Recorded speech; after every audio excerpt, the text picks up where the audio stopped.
Hey you, so on this video, top 3 gold and silver questions answered. I'm going to be answering what I would consider somewhat or maybe high up there on the list important gold and silver questions. I say answered because normally when questions like these are asked, it's more of a diplomatic universal answer, and I'll touch on those as we go. It's similar to when I gave a number on the how many ounces of silver opposed to how many ounces of gold should you hold, so I just gave a definite answer there. I believe it was 10 ounces of gold and 1,000 ounces of silver, and you're good as gold. But on this one here, I'm going to be answering similar questions. So before we get into this, I'd like to say, if you haven't done so already and you like what you hear, please do go ahead and subscribe. And of course, this is going to be a highly subjective video, so I'd love to hear your thoughts and opinions on these top 3 questions I'm going to be answering. I'd love to hear your answers to them. Once again, it's going to differ from person to person, especially from pocket and budget to budget. So let me know in the comments the answers for yourself regarding the questions that I'm going to be asking. So the first question I'm going to put an answer to is going to be, what is a good gold to silver ratio? When I say a gold to silver ratio, it's how many ounces of silver should somebody stack in comparison to how many ounces of gold should they stack. Now, first off, the universally diplomatic, PC answer is going to be, whatever you can afford or whatever you want. But I'll put a answer to it that more suits myself. So it's going to be on personal thoughts and opinions here, and even somebody that isn't in a situation like myself. So first off, diplomatic answer, that although a lot of people don't follow the diplomatic answer, is going to be 50-50. 50-50 would be, depending, 50-50 pound dollar wise. So it's not going to be stack 1 ounce of gold and stack 1 ounce of silver, you're done. It'd be, for instance, £1,000 worth of silver, i.e. to equivalent to £1,000 worth of gold. So that would be a good ratio. Remember, we're talking pound dollar wise here. So, but I would say, I've been asked specifically what is my own personal gold to silver ratio now. So what I want, more gold, more silver. And once again, the PC answer would be 50-50. So for anybody out there that wants to take, and it's the safest approach in the end of the day. Ultimately, a good mix is a healthy mix in anything. You always want to mix things up and a healthy balance of each. You don't want to go too heavy on anything because you're putting all your eggs in one basket. But I haven't taken that approach. I know a lot of people on YouTube land haven't taken that approach. You're always going to find somebody more pro gold or pro silver, especially silver. But I would say the approach I am looking to take now, which has changed over my stacking career or my stacking time I've been stacking, so it could obviously change again. What could change it? If the silver shiny stuff was to increase in value, and we'll maybe touch on that in a moment, then it could switch and change. But currently where I am right now, I want it 70% gold, 30% silver. I think for myself, I've come to that conclusion because I see gold more in value than I once upon a time did, whereas I saw the opportunity, got caught up in a lot of the, razzle dazzle in the silver stuff, doing a bit more due diligence. I know it's worth, I know what it will be, I know what its true potential can be, but I also know how this stuff is seen in the world.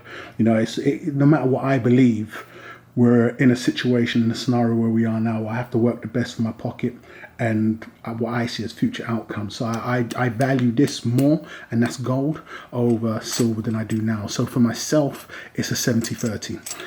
Now, also to touch upon, when the time comes, I won't be trading none of my gold in for silver. So, I've had people hit me up and say, hey, Shadow, 90% of your viewers don't have the deep pockets that you do, and this is why we're all silver. You can flip that.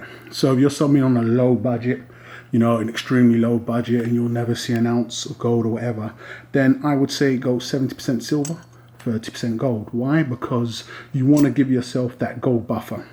That gold buffer, I think, could save a lot of potential incredible Hulk stackers in the making, because I've seen many that have run into hard times. At the moment, I've currently just run into miserable times when regarding speeding tickets, not even parking tickets, and this car unforeseen U-turns happening in life, and that happens for everybody. And I think you have a gold buffer. So if you're a hardcore silver stacker or you're a silver pumper, if you was to go 70% silver and 30% gold, the 30% buffer could be in gold, because buying lower premium, selling close to premium. That could be that buffer there. Not to forget that you're not supposed to be selling, you're only buying. But I think that could also work for you. And also, as just mentioned, I don't intend to convert none of my gold to silver should the ratio lower. I know a lot of silver stackers intend to convert their silver to gold. So that's one of the main reasons why someone would say, hey, go 99% gold and 1% silver. That's why the video is highly subjective. So once again, I'd love to hear your thoughts and opinions on this. But if it was on the flip side, I would definitely say my own personal thoughts and opinions was asking me, and you're hardcore silver, you believe all of us out there, you believe the mythical tale, you believe, what's due to come, then I would say if you're going to go heavy or all silver, I would say buff yourself with a little bit of gold. Go 70% silver, 30% gold. Not to forget, if you're one of those that will be trading when a lower ratio comes, the infamous 30% or 30 to 1, 40 to 1, then you're going to be converting it anyway. I know you can be getting more, but you don't know what the prices will be or even availability will be when that time comes. So answering the what should your gold to silver ratio be, for me personally, it's working on, and this doesn't need to be right now, of course you're working towards that. I am working upon getting it converted more to 70 to 30, adding, in favor of gold. I would say if you're more hardcore silver and you've been converted into silver and prefer silver, my answer to that question would be 70-30 in favor of silver. If you want to be perfect, safest on both sides, and you can't go wrong, 50-50. You can't go wrong there. 50-50, you're covering both angles. But if you think one's going to do better than the other, or one has more better potential, then that's going to be the answer right there. So getting on to the next question, it will be how much of your savings should be in gold and silver. Now, there is a universal answer to that also, and that's 10%. I don't know who put it first out there. Somebody told me their financial advisor advised that, and it's going to be in physical.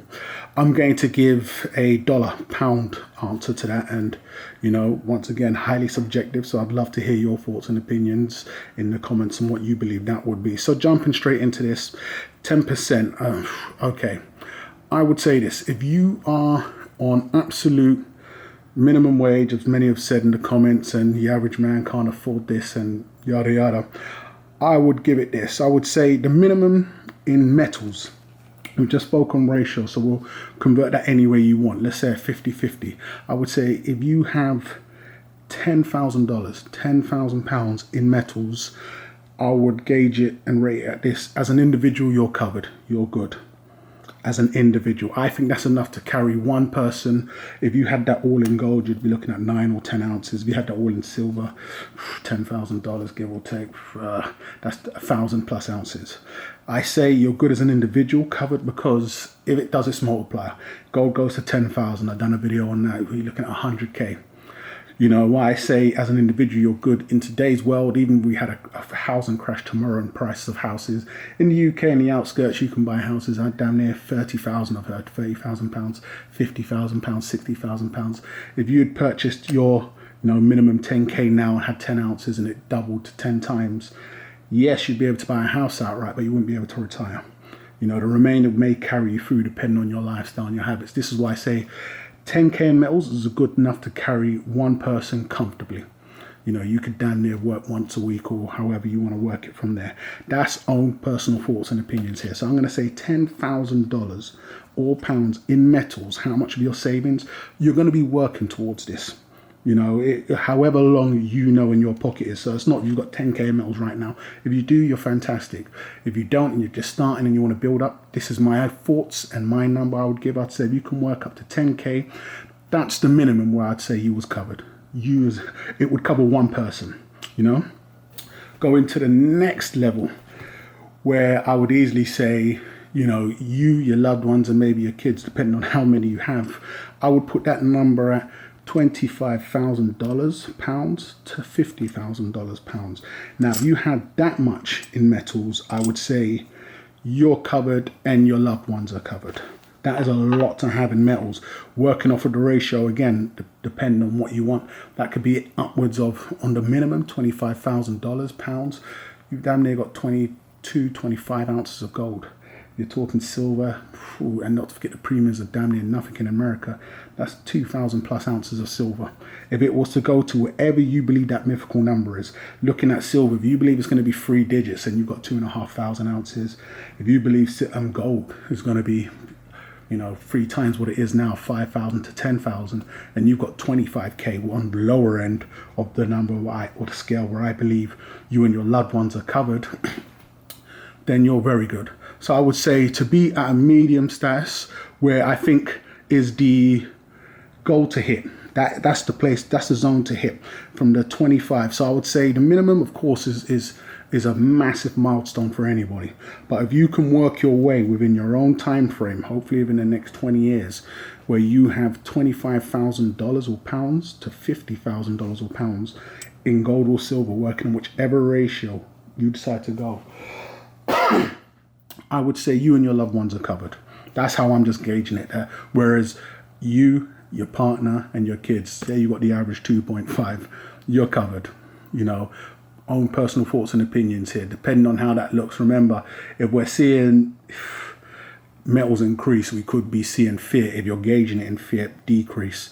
Cost of living can go up, but then also bubbles can go down or get popped. So I reckon if you had enough, whereas you had 25 to 50 in metals, you and your loved ones would be secure, because you'd be able to either pay off what you already have or maybe get yourself into something you was outpriced at one point. Now I'd go to the next level. I would call this omega status. If you can have 50k to 150k. Now, why they say 10% is because, I don't know, but if you're going to apply 10% to a multi-millionaire, you have to remember 50 to 150 is going to be their entry point. And this is why the rich get richer. But not a lot of rich have their hats screwed on tight.